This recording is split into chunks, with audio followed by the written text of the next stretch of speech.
Witam. W kolejnym odcinku serii o kserokopiarce Ricoh Havicio MP201 pokażę Wam, jak wymienić Fuser Unit, czyli zespół grzejny. W wielu kopiarkach wymiana fusera polega na tym, że odkręcamy dwie śrubki z boku i fuser wychodzi. No niestety, akurat w Ricohu MP201 sprawa jest troszeczkę bardziej skomplikowana, bo fuser trzymają przewody napięciowe, które są wpięte bezpośrednio do zasilacza, więc ja na wszelki wypadek wyjmuję wszystko, toner, hopper, kasetę, zdejmuję przednią klapę, żeby w bardzo komfortowy sposób dostać się do zespołu utrwalenia. Oczywiście nie musicie wyjmować kasety ani toner hoppera, ale plastiki mogą Wam zawadzać. Najważniejsze jest, żeby pozbyć się niebieskiej obudowy, czyli klapy, obudowy, właściwie przepraszam, która zaślepia nam zasilacz.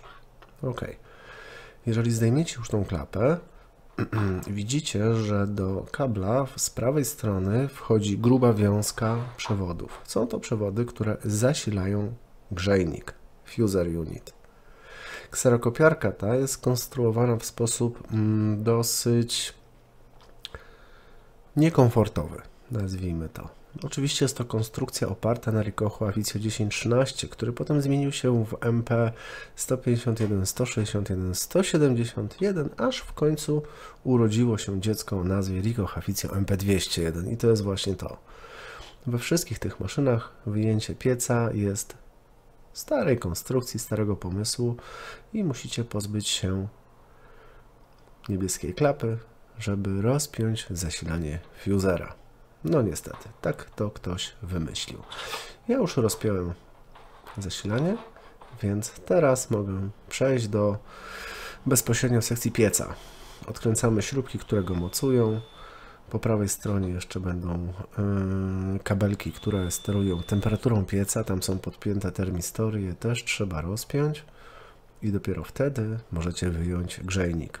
Jeżeli będziecie próbowali wyjąć fuser bez odpięcia z zasilacza, no to coś połamiecie. Życzę powodzenia i zapraszam do oglądania całej serii filmów.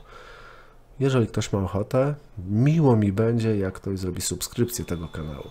Pozdrawiam serdecznie. Jak będą kłopoty, piszcie. W innych odcinkach pokażę Wam, jak w tym piecu wymienić teflon, gumę i separatory.